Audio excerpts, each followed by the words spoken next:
Have you ever thought, is this just me when struggling to stay organized, start tasks, or manage time? For those of us over 50, these challenges might not be just aging. They could be ADHD hiding in plain sight for decades. I'm Jami Shapiro, host of Grandma Has ADHD, and I'm building a community where your experiences matter. Whether you're diagnosed, questioning, or simply curious, you're not alone. Our Facebook group is filled with vibrant, understanding people over 50 who share their stories, strategies, and yes, even their struggles, with plenty of laughter along the way. Ready to find your people? Join our growing Grandma Has ADHD Facebook community. Please like and subscribe to the podcast wherever you listen, and share it with someone who might need to hear they're not alone, because ADHD doesn't have an age limit, and neither does understanding yourself better. Together, we're changing the conversation about ADHD after 50. Come be part of the story. I am so happy to be welcoming Stephen Wright to the Grandma Has ADHD podcast. It's going to be a harder conversation than we normally would have, but definitely one that I think is really, really critical to older adults, and especially older adults who may have ADHD. So Stephen Wright brings nearly 2 decades of experience spanning military leadership, law enforcement, and veteran advocacy. A former U.S. Army leader and certified law enforcement officer, he now serves on the National Advisory Committee for Military Veteran Education with the American Foundation for Suicide Prevention, and is a certified applied suicide intervention skills training instructor. As co-founder of Sea, Air, Land Technologies, Stephen advises law enforcement drone programs nationwide. He does virtual suicide loss bereavement support group for veterans, first responders, and their families.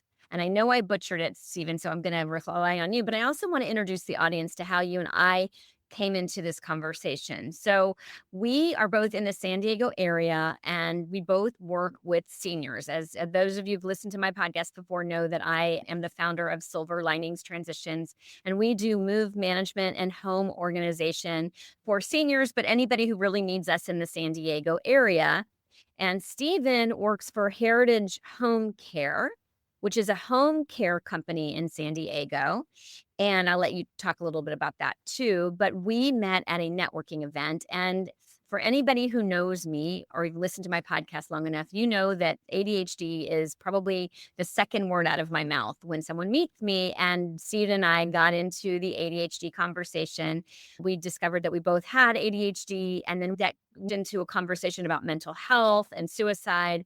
And I just felt like it was really an important conversation for us to have on the Grandma Has ADHD podcast. So that's a lot to unpack. Welcome, Stephen.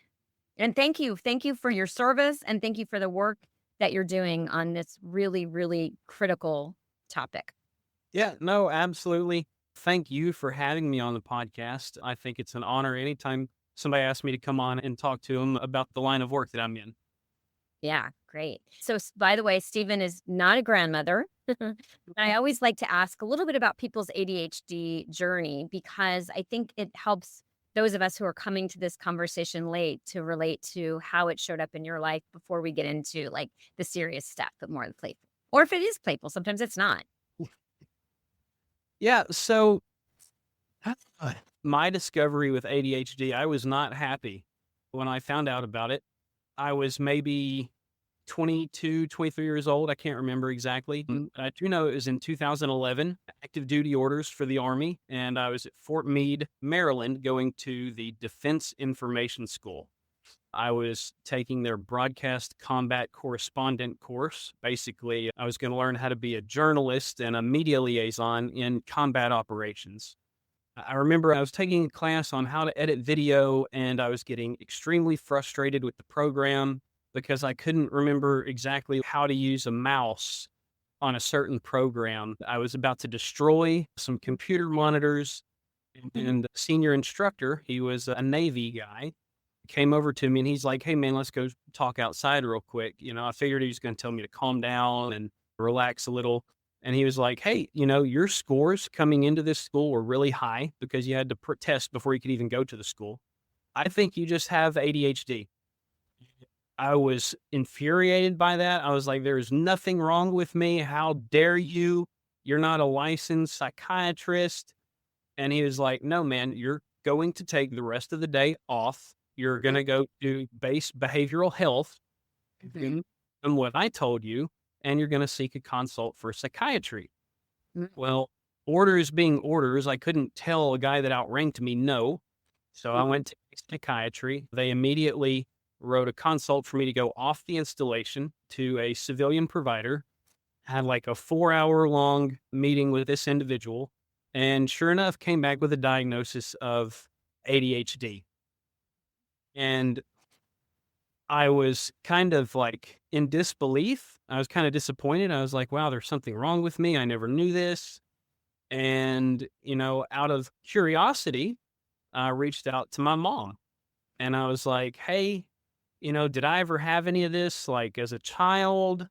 And she wound up telling me, she's like, "Well, we got you tested when you were in the 8th grade and they said that you did have ADHD, but we decided to not treat it."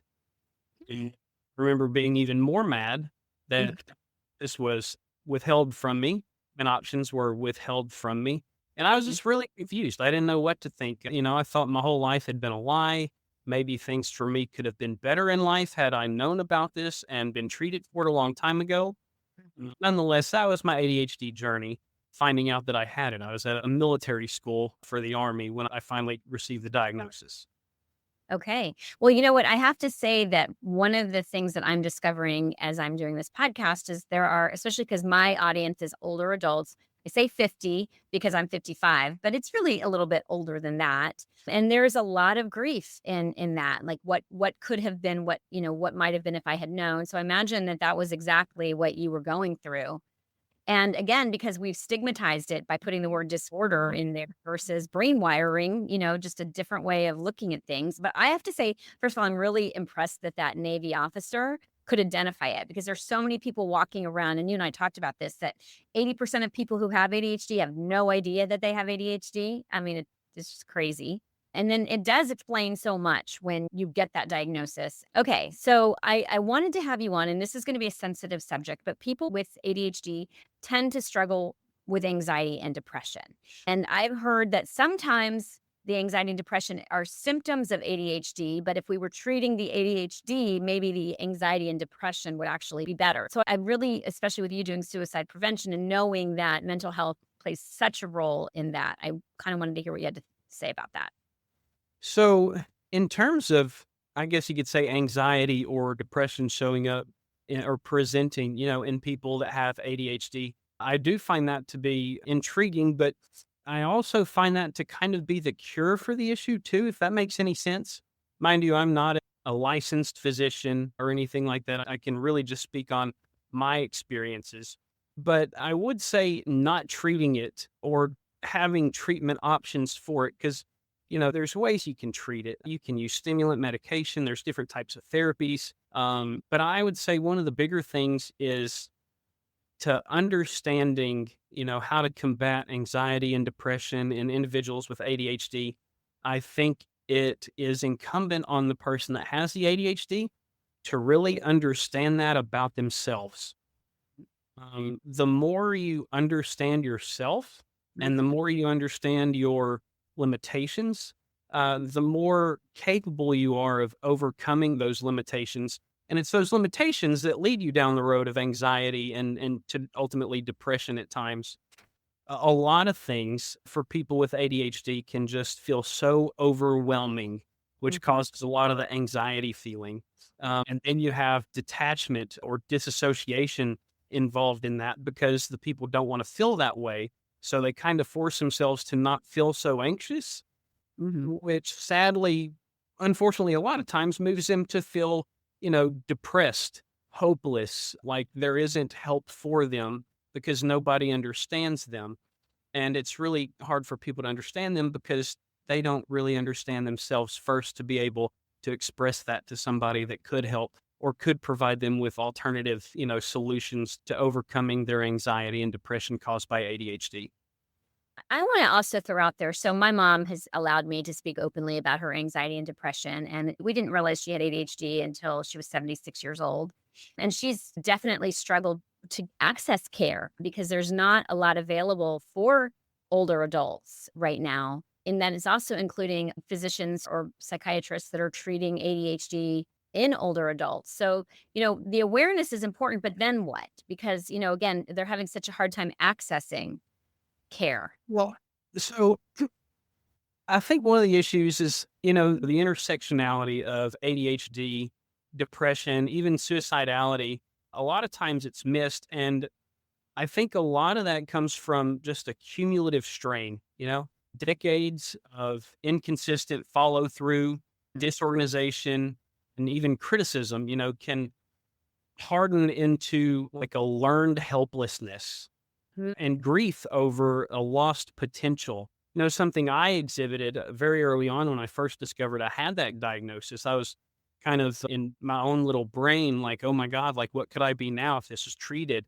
Like what has happened here, and additionally, there's, the masking of it and the culture. So, many seniors, especially veterans, tend to minimize the distress. They tend to present as being fine, and they just like to keep the conversations practical. So, the despair kind of hides under stoicism. They're trying to face as being just fine, and it's really not. And on top of that, we've got other transitional factors like life transitions, retirement, bereavement, health losses, things that lead to, like a reduced income strip, their structure and their purpose. And for an ADHD brain that relies on external scaffolding, that's kind of like high risk terrain. So I guess the bottom line is, untreated ADHD kind of compounds isolation and demoralization. You know, Yeah. when structure and purpose kind of fall away, Mhm. risk rises, and it often looks like they're just getting older, when in fact that's not the case at all. Do you know one of the things that I've learned as a result of doing this podcast and something I did not realize is that when you have ADHD, a lot of times you need to verbally process with another person. So bounce ideas off of them and kind of just like figure out, problems that you have or even what your day is going to look like. During COVID, a lot of people who lost that structure in their lives discovered that they had ADHD. And I think that's also what's happening with older adults who are retiring or maybe have less responsibility. They don't have kids in the house anymore, and maybe they don't have a partner. We also have higher divorce rates. And I think they also lose the connection with another person that can be that sounding board, which just something I want to bring to your attention and our audience as well. Yeah, absolutely. And I agree with you. My father is a veteran. He's also a silent gen. And they definitely, whether you were in the military or not, that is a group of people who generally didn't like to talk about problems. And I hope I'm not stepping on any toes, but I don't think our military is addressing the mental health crisis, especially among veterans who take on a great deal of stress and come from this really nurturing community. It's become your culture and it's become your family.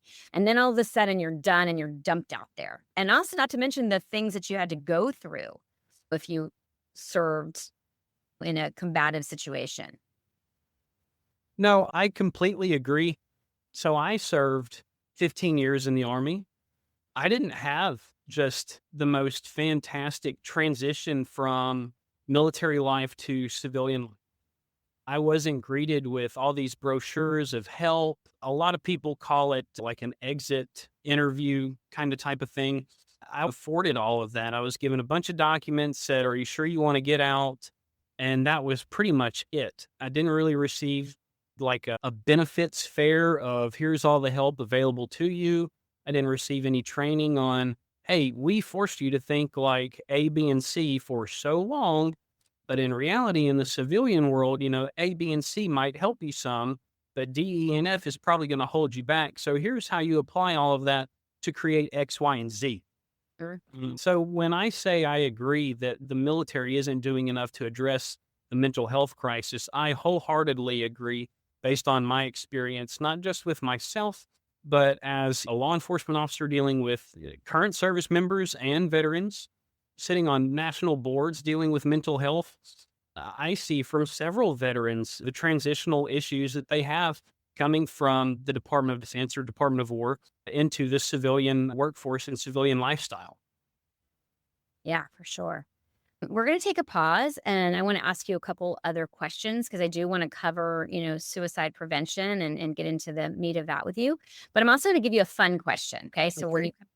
I don't know if you've listened to the podcast before, but I stole this idea from Penn Holderness. I cannot take credit, but I always ask our guests who have ADHD if they could press a button and it would go away. They never have had it. They never will have it. They didn't have it. It's gone poof. Would you press that button? So we're going to take a pause to hear a word a little bit more about my book, which I'll just show you here. Stephen, it's called This Explains So Much. Because when you understand that you've had ADHD your whole life, it does you kind of can connect dots that you could never connect. So I've got a couple words coming to those of you who are listening. So I appreciate you doing that. We're going to pause. I'm going to take a sip of water and we're going to come back with Stephen Wright. You know that feeling when Monday rolls around and you have all the plans, but by Tuesday, you're already behind? Yeah, me too. That's the ADHD brain doing its thing. I'm Jami Shapiro, and I'm launching something I wish had existed when I first discovered my ADHD. Grandma Has ADHD, a membership community for women who found out later in life that they have ADHD and have spent way too long feeling like they don't quite fit in. Here's the thing, going it alone doesn't work for ADHD brains. We need accountability without judgment. We need people who get it. And we need structure that actually sticks. That's why I'm kicking things off with Monday Momentum and Make It Happen sessions. 1 year of ADHD coaching followed by body doubling, where we actually do the things together. No more lonely to-do lists, no more starting strong and fading by Wednesday. If you join the Founders Circle, you'll lock in this low rate for life as long as you keep your yearly membership. Plus, you'll get quarterly private sessions with just me and the other founders as we build this community together. This isn't just another membership created to take your money. This is the support system we've been looking for. Head to jamieshapiro.me to add your name to the interest list. Let's stop going it alone. That's Jami Shapiro, JamiShapiro.me.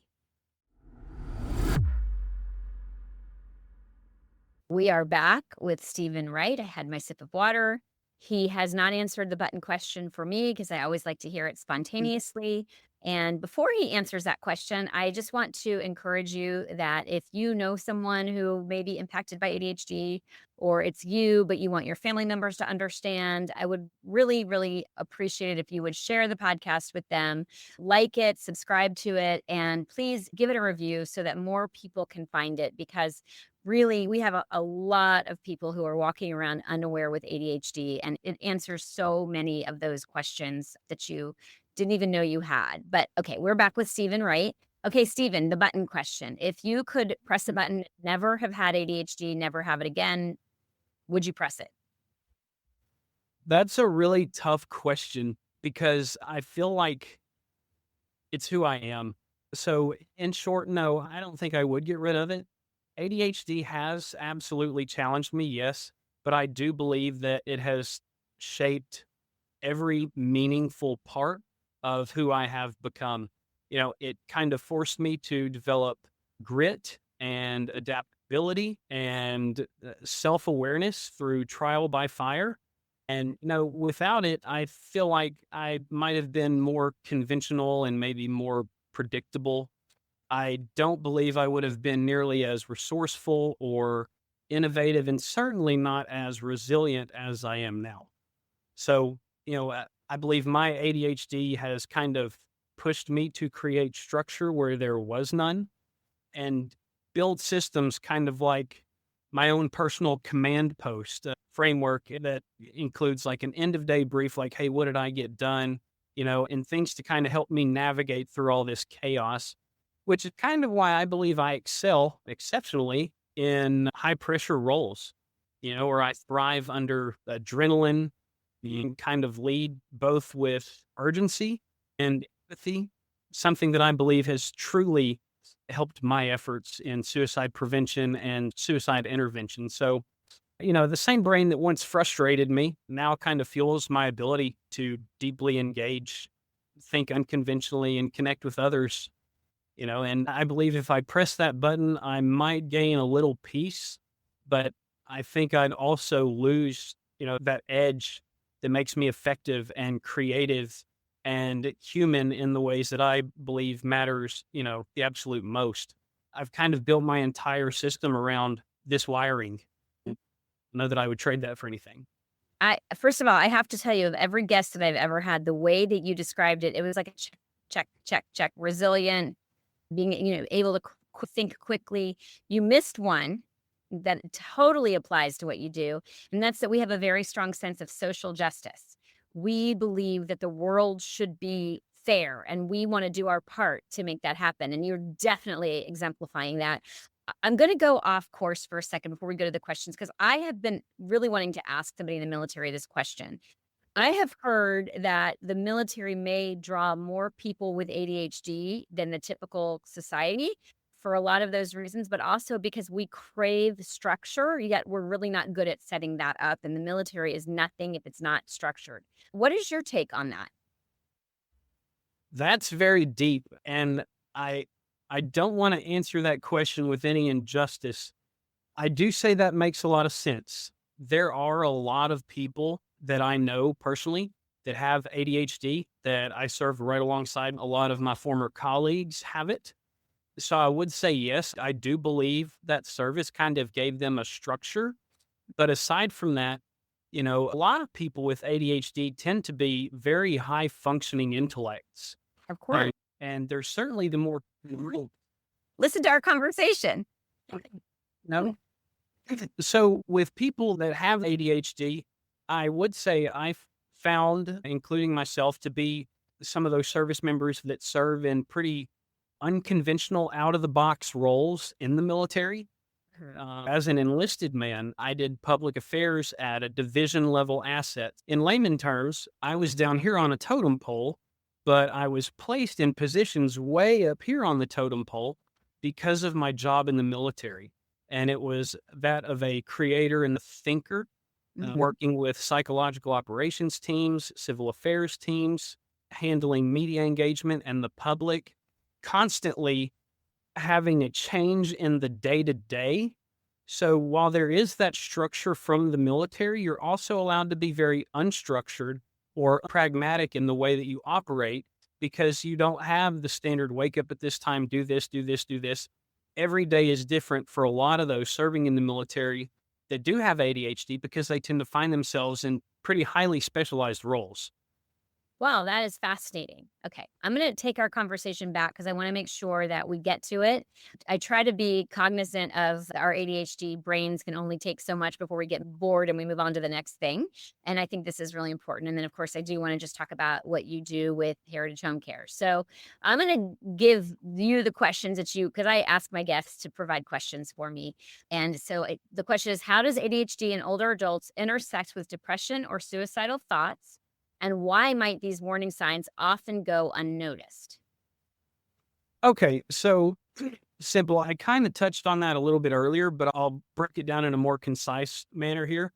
I think a lot of it is missed because when you look at the intersection of ADHD, depression, and suicidal ideation, suicidality in older adults, there's this cumulative strain with inconsistent follow through. The disorganization and criticism molds itself into a learned helplessness, and that alone bears to itself an elevated risk of depression. On top of that, you've got late or underdiagnosed diagnoses. So symptoms kind of get mislabeled as normal aging or mild cognitive change. I'm sure that's a term we've heard a lot with an aging population. So core ADHD drivers, right? Inattention, rejection sensitivity, and executive dysfunction, because there's 100 different ways we could say, oh, this is just related to normal aging or maybe a mild cognitive change, the onset of something different, when in all reality, it's just an overlooked and extremely underdiagnosed issue of ADHD. On top of that, life transitions, I think, when people are transitioning, like retirement, moving into assisted living or independent living, moving back in with a younger family member, some sort of a caretaker, that tends to strip that individual's purpose and the structure that they already had developed. So once you strip away any structure that they already have, you can kind of see that maybe come out a bit more. The ADHD tends to present itself a bit more, but that also lends to itself being misdiagnosed again as just a cognitive change, a social change in their life. So ultimately, between isolation and demoralization, when you kind of take away or it starts to deteriorate naturally, their purpose, the risk for suicidal ideation significantly increases. Sure. I do want to highlight for you one of the things about ADHD is that we don't do well with transitions either. So to your point, when you move from your home to a community or to live with adult children, you've just gone through a transition. And, a lot of people don't like transitions, but we with ADHD don't even like, transitions within our own lives. Even like I'm working on this right now. You want me to do something else or answer the phone? That's a transition. So I do want to point that out. What makes suicide prevention in seniors more, different from prevention in younger populations? Oh, that's a really good question. So, why is suicide prevention different in seniors? And I think a lot of that has to do with the role of connection, purpose, and structure. Again, those are some of the three things that we'll talk about mostly in terms of this. Prevention, just in general, is upstream, you know, but with seniors, it's mainly the routine face to face touch points, like clubs, faith groups, your VFWs, American Legion, Disabled American Veterans, those things kind of counter suicidal ideation, just that sense of belonging. So, something that younger people don't necessarily need nearly as much of is that connection, because we tend to have a lot of that in our day to day. We're out, working in the field or we're dealing with people one on one. A lot of seniors don't have that. So just kind of making sure that they're plugged into a networking group of some sort that meets on a consistent basis can help a lot. And then purpose. I think a lot of these things I'm going to touch on, sometimes you can see youth or younger adults needing, but these are certainly big ticket items for the aging population. Again, purpose, roles that matter, like mentoring, peer support, caregiving hours, project ownership. Those types of things kind of restore identity and agency to seniors. And that's something that's very critical for an aging mindset and an aging individual. Yeah, and I want to highlight something because, we are living, and this is one of my platforms, we're living in an anti-aging society. The word is anti-age. Well, should we want to age? And I think that what we have done is we've taken the role of, elder, and that respect that we had, and we've, put it aside. And I think that makes it harder for seniors who have so much to contribute because we may be slower as we age, but that doesn't mean we don't have the capacity and we push them aside. So how do you fulfill your purpose? It's a catch-22 right there. So again, that's a big part of my why and what I'm doing with this work. Certainly. And, to kind of add to that, I touched on prevention is upstream, right? So I think with seniors, we need to focus less on the immediate crisis point that they might have.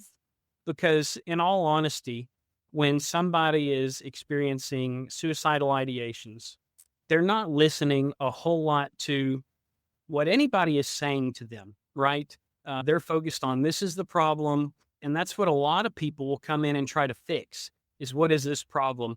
But the bigger question is what led to that problem, right? And a lot of times we'll realize once we start to focus on the whole health of that individual is that we need to focus more on rebuilding their daily scaffolding, their daily structure that keeps this despair from even taking root in the first place. So, I want I'm gonna throw one else that mhm, you may not have even considered, and that is, and this is exactly what happened with me and my mom, that when you have ADHD, you're emotionally dysregulated. There tends to be more conflict due to the rejection sensitivity. And I mean, my mom and I were the poster children for this relationship. Not estranged because we were in each other's lives, but it was a very distant relationship. And I'm my mom's only child. And I know she really struggled with that relationship. And I think that loneliness that sets in definitely doesn't help mental health. And now, ADHD runs in families. Had we not discovered that my mom had ADHD and I started to understand its impact, I don't think we would have had relationship repair. So that's another really important thing, especially in suicide prevention, that we start to make peace in our families and understand the impact of ADHD. It's generational trauma and patterns. yeah, absolutely. That's 1,000% accurate. And I would present one last little bit of how suicide prevention is a lot different with seniors, especially those with ADHD. And that is sometimes people don't necessarily need structure. But as we know, people with ADHD certainly do need structure, whether it's our own self created structure or it's a structure given to us. But I think something that we take for granted that could really help the aging population with their suicidal ideations is simply adding some structure to their lives, like a fixed wake up time, medication routine. These are all things I currently have myself, and I'm only 37 years old. Meals, activity blocks, weekly plans to kind of stabilize their executive function, and all that in turn is going to help lower the overwhelm. So I think ultimately, when you cumulatively put all of these together, you have a fundamental operating principle of connection plus purpose plus structure equals all protective factors. Basically make them visible, make them scheduled, and make them shared. Okay, I think that was great. And I think that sort of answered the question of what can communities, veteran groups, or caregivers do to create safe, more supportive spaces for older adults. So I do want to just let you mention, that I know you work for Heritage Home Care. How do your, home care providers, are they trained in ADHD? Do they know how to recognize it and how to work with people who may have these challenges? Oh, well, certainly. It's really not that difficult. A lot of times, what will happen is you'll have somebody like myself go in to do the initial intake or assessment on these individuals. And it's usually not just with them alone, it's usually with their children. Particularly, I would argue a lot of times it's going to be the oldest daughter. And on that intake form, we ask them about their medical history and their psychiatric history. One of the things that we typically ask is, hey, does this person have Parkinson's, Alzheimer's, dementia, schizophrenia? And those you'd think are some of the more common questions. One of the questions we ask at intake is, does this person have ADHD? Wow. We aren't clinicians ourselves, home care, not home health. We're not justified in making diagnoses, but based on life experience, we can kind of understand what somebody may be experiencing. And a lot of times they might just be experiencing an undiagnosed issue such as ADHD. So we ask about that at an initial intake, and our caregivers know to kind of pick up on things and they relay their notes to us as well so that we can help better inform either their home health team, maybe their hospice team, or their primary care physician at some other facility or whoever they have assigned to their psychiatric health as well. Yeah, I'm glad that you're asking, but I would say the majority of people who have parents wouldn't even recognize that their parent had ADHD, especially if they were smokers, which is a whole other conversation. But what I would recommend is that you ask if there's a family history, if there are any children or grandchildren with ADHD, and then take a look at the environment and see, is there a lot of clutter, a lot of unfinished projects, which I know can be more common with seniors just generally because, it gets harder to do things and their eyesight isn't as good, and so they don't notice the clutter as much. But I would just recommend, with my work, that be a question, because a lot of people are gonna say no. I mean, if you would ask me 4 years ago, if my mom had ADHD, I'd say no because my mom could sit and read books for hours. And in my mind, if you could sit still and read, you didn't have ADHD. And my whole world has changed. So, Mhm. how can someone find you, Stephen, if they want to get in touch with you after this conversation? Oh, that's a fantastic question. And thank you for asking. So they can reach out to me via email. It's Stephen, Stephen, at heritageseniorcare.com. They can go to our website, heritageseniorcare.com, and they can call our office number and simply ask to talk to me. And one of our kind staff members will certainly put them in touch with me. Nice. Is there anything that I didn't ask? And I don't know about you, but like I'll go to bed at night and then I'll be like, and I'll, I'll ruminate over whatever I didn't say or should have said or wish I'd said. Anything, I don't want you to not be able to sleep tonight because of this interview. Anything that I didn't ask that you wish that I had? Not really. I mean, I guess I would say two quick things. One is kind of going to be like, what are some practical interventions that we could apply to help reduce suicidality Hmm. in seniors? And then the other, I've got a list of resources for people if they want them. And I'll be more than happy to email these resources over to you so you can post them or whatever you. Um, Show I me. think I think just a quick few habits, that we could help introduce to their lives to reduce some of the stress, the overwhelm, and suicidal ideations is, have them make like their daily plan, on paper, have them write down their priorities, their time blocks, and keep it visible for them, just one page, something visible and something simple, kind of like a daily routine that they can follow. Like, have I done this? Do I need to do this? And kind of check the blocks. Another thing is, anywhere from 90 to 120 minutes, so an hour and a half to 2 hours of scheduled social contact at a minimum weekly, be it some kind of club, a class, maybe they're volunteering somewhere, whatever, benefits and whatever they like the most. And also make that, on a calendar so they can see it so that they know, hey, I've got to do this, check this block or whatever, right? Movement before, I don't know, noon. So just getting up for like a 5 to 15 minute walk or some sort of like light resistance daily exercise can significantly strengthen their mood, and I would also say, they need to have some sleep guardrails. So like a fixed wake up time, try to reduce the amount of naps or the length of naps throughout the day, because that tends to throw off our circadian rhythm to where we sleepless nights, and sleep deprivation is known to be one of the highest leading factors to suicidal risk. And then medication and medical review. Optimize, their ADHD or depression, anxiety, sleep treatments with a clinician.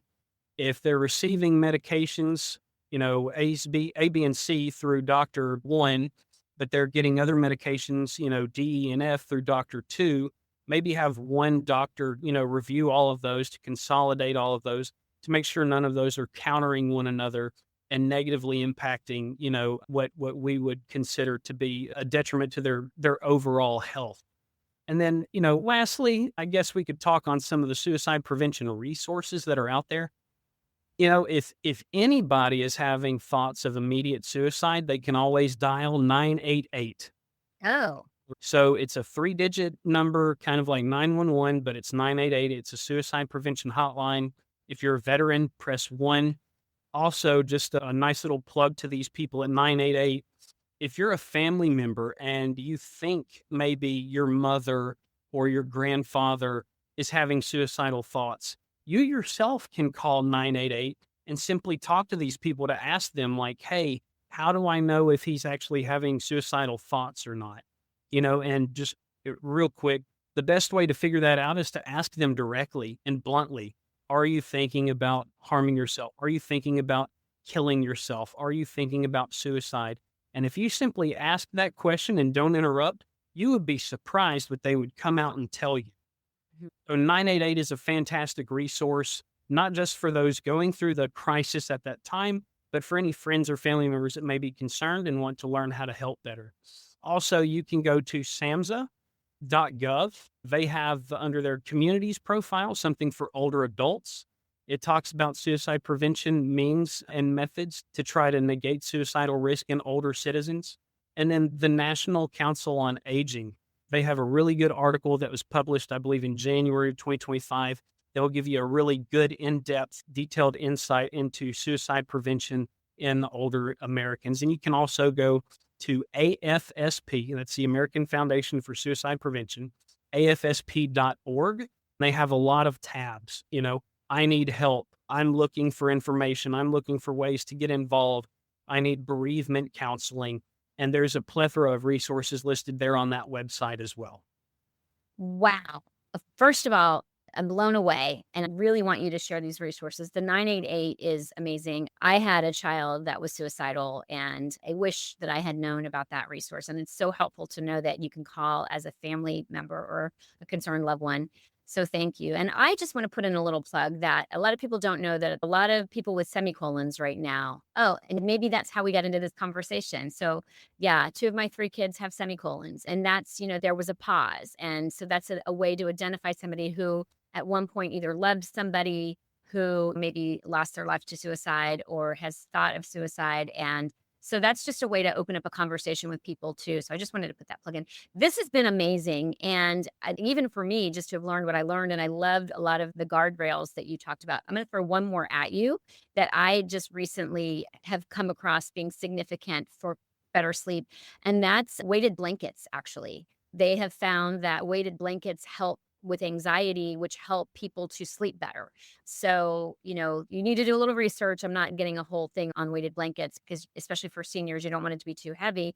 But even for me, I didn't know that this was a thing, but I always slept confined. I always slept between 2 body pillows. I wanted a lot of blankets on me. And I don't know why. That's probably another conversation, but because sleep is so critical, I wanted to make sure I included that. Stephen, you have been unbelievable. I'm so excited that we had this opportunity. And I know that someone is going to hear this, that needs to hear this, and it's going to make a difference in someone's life. And that's really what this is all about. Any closing thoughts? No, I would say this to somebody that's listening. I have it tattooed on my arm. I don't know if you can read it correctly because the screen, but it says you matter. If nobody has told you today that you matter, just know that you do matter. And if you need help, help is available for you.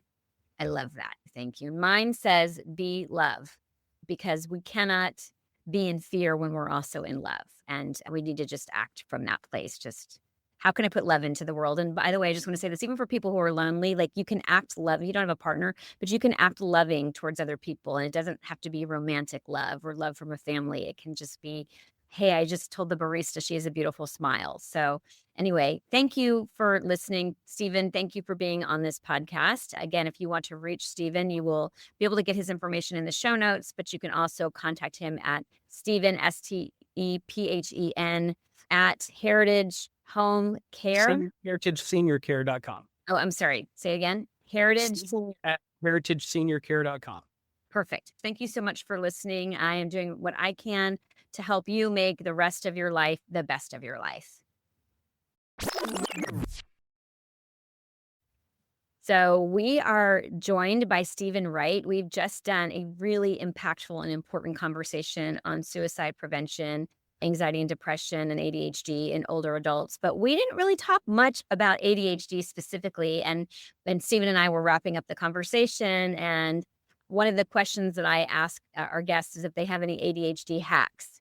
And he started to share his list. And I said, no, we have to record this. So, Stephen, what are your personal ADHD hacks?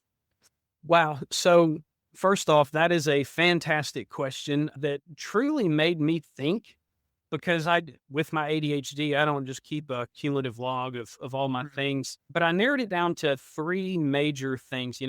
That is environmental optimization, command post structure. Mind you, a lot of these terms might sound militaristic or police-like, and they are, but so environmental optimization, command post structure, and a mental debrief. So just kind of touching on this environmental optimization, right? The concept, structure your surroundings to control distraction and direct your energy flow. ADHD focus is heavily stimulus dependent. So your environment can either fuel or completely derail and some of those things, like keep your workplace visually clean. And I'll say this is probably my most difficult hack to kind of adhere to. Our ADHD brain doesn't just place things where they belong. I have a disaster, a dumpster fire of a mess, but I know where everything is. But just subconsciously, I know when I pick that clutter up and I organize it, I feel better. I feel less overwhelmed, and it goes to completely just nourish my body. That drive to feel successful, that plays a big role in that. So keeping your workplace clean does a lot more help than I ever really imagined, and then before you go to the next one, because you just teed up a perfect commercial for my business, Silver Linings Transitions, because I used to, and I'm not, I used to hire organizers for me and for my mom because it's not something that I'm naturally inclined at or good at, but I recognize that the clutter it's a visual pollution. It's more decisions, it's more fatigue for your brain. But when I started Silver Linings Transitions and we were organizing for people, it's not enough for an ADHD person to go in and organize for them. They need systems. They need to understand how to keep it that way. And so you teed up a plug. So I just wanted to say, if you're in the San Diego area and you want to have that less cluttered environment, reach out to us. But I'm also part of many organizations in other places. And I will say that if you have ADHD and you are challenged with clutter and organization, that's so typical because executive functioning is one of our challenges, and those are executive functioning challenges. So anyway, I had to go with that. So next, Stephen, what is, I can't read my writing now, command post structure. Ever wondered why helping a loved one declutter feels like speaking different languages? I did, especially with my mom. It wasn't until I founded Silver Linings Transitions, helping San Diego seniors organize and move for over a decade, that I discovered why. We all experience clutter differently, and for those of us with ADHD, it's a whole other world.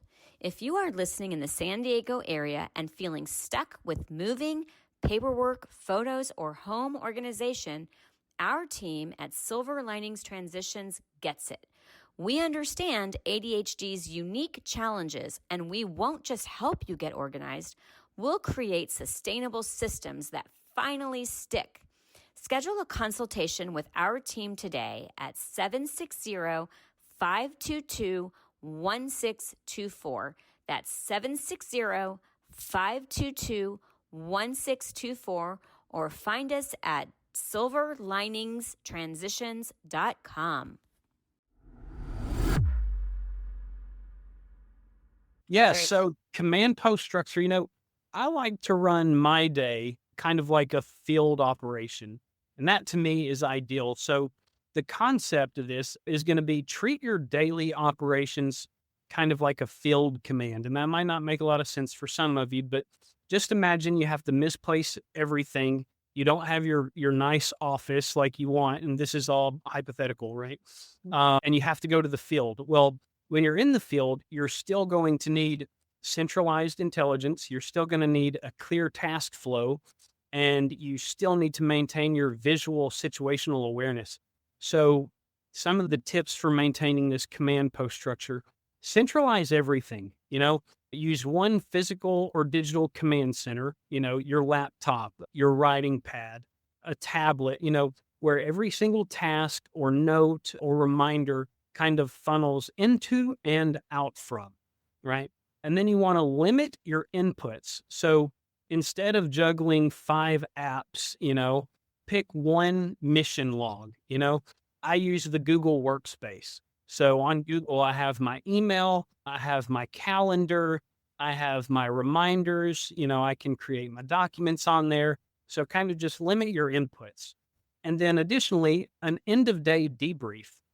Spend 10 minutes before bed or at the end of your day, just kind of jotting out a quick summary of what got done, what needs to get, done tomorrow because it didn't get done today. And then, if you have anything that needs to be escalated, like priorities. So say you have a priority list to begin with, but you only knock out 4 of those things. Well, you've got your 5th and final priority at the end of the day that needs to roll over to tomorrow. Is that going to be your first event, or is that another thing that could be like at the bottom of your priority list for tomorrow? That satisfies our brain's need for closure and gives us structure to meet the next day's uncertainty. And then the last one, I talked about, your mental debrief and your reset. Our brains rarely shut off, and we need structured cool downs. This is very important, not just for the ADHD brain, but for overall mental health. It helps us sleep. It helps us find that closure at night, to where even though our brains obviously or inevitably are not going to shut off, they can at least cool down. So the concept is, basically create a structured shutdown for your brain to offload the day's data. End it with a 5-minute mental debrief. In my past life, my past world, law enforcement and military, a debrief is basically the day's over, what happened, kind of like your after action review. So write down any lingering thoughts that you have that won't stop, playing on repeat in your brain, because simply jotting them down will help offload that from your brain so you have much less of a stress load. And then, physical grounding also helps with that. And when I say physical grounding, just a small walk, a 5-10 minute walk. You could do clinical breathing, or in my world, we call it tactical breathing, where you intentionally breathe in and breathe out. And you do that for, 3 to 4 minutes. And that helps to reset your nervous system and helps to really cool your brain down. So just again, to recap, the environmental optimization, make the best you can with the space that you have, your command post structure, structure how your data goes in and comes out of a system that you receive or transmit data through, and then mental debrief, just jog through what happened through the day, what needs to get done tomorrow, and then do some kind of a physical grounding exercise to really reset and cool your brain down. I love it. That was amazing. Thank you. I'm glad that we went back to play. And other things that we did not cover that you want to share? No, I really don't think so. Maybe one thing, I'll say, if you're just discovering you have ADHD, or you're struggling with coping with the fact that you've discovered you have ADHD, take a breath. You're not broken. There's nothing wrong with you. You're simply wired differently, and that's okay. You can't fix what isn't broken, but you can implement certain measures to help make this ADHD lifestyle a little bit easier. Just observe your patterns, figure out how to focus on what best helps you, and most importantly, give grace to yourself. If you can learn to just be patient with yourself and give yourself a little bit of grace, you won't be so frustrated by your intensity or your creativity or, your deep engagement. That was great. I actually did an earlier podcast, and grace was the absolute word that I used, grace, because we're so busy beating ourselves up, and everyone did that for us. And now is the time to say, hey, I believe, we're here for a reason. We're given the tools that we need to do what we need to do. And we were given this ADHD brain. And I love Dr. Ned Hallowell's that having ADHD is like having a Ferrari engine for a brain and bicycle brakes.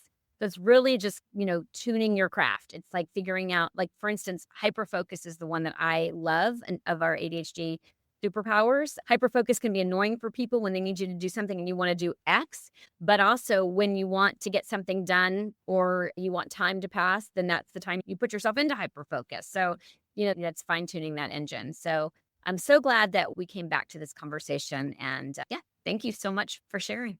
Absolutely. Thank you. This has been a pleasure. It's certainly been an honor, and I greatly do appreciate your time. Thanks. The opinions expressed on Grandma Has ADHD podcast are those of our guests and hosts and are intended for informational and entertainment purposes only. This podcast does not provide medical advice, diagnosis, or treatment. The content discussed in this episode is not a substitute for professional medical advice, diagnosis, or treatment. Always seek the advice of your physician, mental health professional, or other qualified health provider with any questions you may have regarding a medical condition or mental health concern. Never disregard professional medical advice or delay in seeking it because of something you have heard on this podcast. If you think you may have a medical emergency, call your doctor or emergency services immediately. The host, guests, and producers of Grandma Has ADHD do not assume any liability for the content of this podcast. Listen at your own discretion.